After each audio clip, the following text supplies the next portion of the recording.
Halo teman Tata Arsip, kembali lagi ke channel YouTube Tata Arsip. Perkenalkan, saya Nanda dari Tata.id sebagai konsultan kearsipan. Hari ini saya akan membahas terkait dengan rekonstruksi arsip. Rekonstruksi arsip adalah proses menata kembali arsip yang kondisinya mengalami kerusakan, kacau, atau bercampur baur akibat bencana seperti banjir, kebakaran, gempa bumi, dan lain-lain.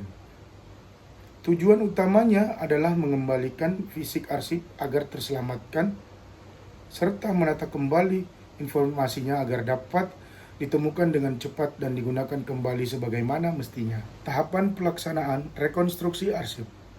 Proses rekonstruksi arsip tidak bisa dilakukan sembarangan dan membutuhkan ketelitian tinggi. Biasanya, proses ini dibagi menjadi dua aspek, rekonstruksi fisik dan rekonstruksi informasi. Pertama, evakuasi dan penyelamatan fisik. Jika arsip rusak karena bencana, misalnya terendam banjir, langkah pertama adalah menyelamatkan fisiknya terlebih dahulu agar dapat kerusakan tidak semakin parah. Kita akan melakukan pengeringan. Arsip yang basah dikeringkan dengan teknik khusus seperti metode freeze drying atau diangin-anginkan menggunakan kipas angin, bukan dijemur di bawah matahari langsung. Selanjutnya, pembersihan arsip. Membersihkan arsip dari lumpur jamur atau kotoran yang menempel menggunakan kuas halus atau peralatan khusus. Pengeringan arsip. Arsip yang basah dikeringkan dengan teknik khusus seperti metode freeze drying atau diangin-anginkan dengan menggunakan kipas angin, bukan dijemur di bawah matahari langsung. Selanjutnya, pembersihan arsip. Membersihkan arsip dari lumpur jamur atau kotoran yang menempel menggunakan kuas halus atau peralatan khusus. Selanjutnya ada restorasi atau laminasi arsip.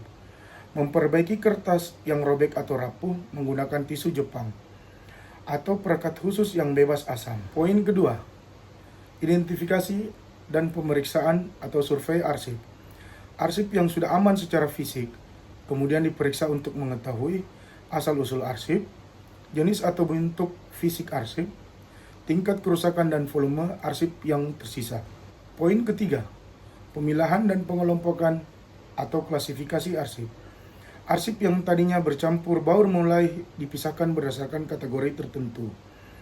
Arsiparis akan mencoba merekonstruksi hubungan antar berkas berdasarkan asal-usul dan asas aturan asli. Kemudian arsip dikelompokkan berdasarkan fungsi, kesamaan untuk kronologis, atau tanggal tahun, atau kode klasifikasi masalah yang dulunya digunakan. 4. Deskripsi dan pembuatan skema rekonstruksi arsip. Membuat catatan atau daftar, deskripsi singkat mengenai isi dari berkas-berkas yang berhasil diidentifikasi. Jika susunan aslinya sudah hilang sama sekali, arsiparis akan membuat skema klasifikasi baru yang logis agar arsip tersebut kembali memiliki struktur.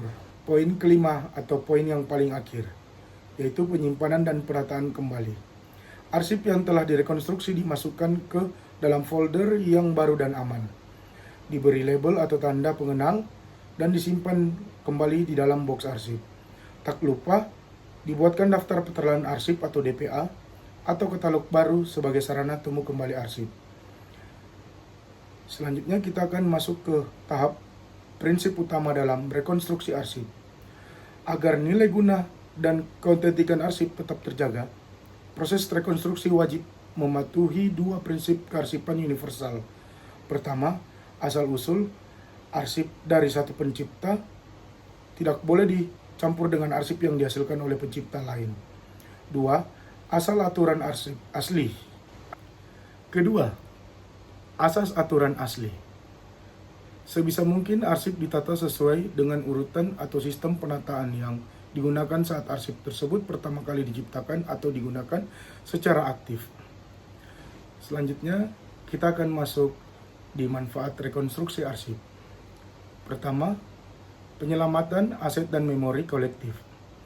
Menyelamatkan data penting organisasi atau sejarah bangsa yang bernilai tinggi dan tidak bisa digantikan. Selanjutnya ada aspek hukum dan legalitas. Mengembalikan fisik dokumen hukum seperti sertifikat tanah, ijazah, atau surat perjanjian agar tetap bisa digunakan sebagai alat bukti yang sah. Ketiga, efisiensi kinerja. Mengubah kondisi arsip yang tadinya tumpukan kertas acak-acakan menjadi sistem informasi yang rapi sehingga pencarian dokumen tidak membuang waktu. 4. Keberlanjutan organisasi. Memastikan operasional lembaga atau perusahaan tetap berjalan normal pasca terjadinya bencana atau disaster recovery.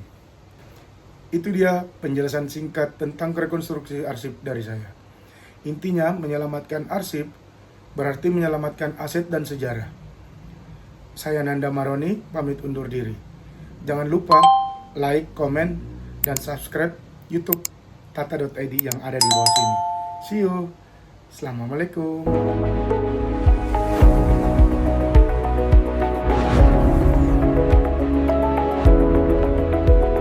Terima kasih. Assalamualaikum.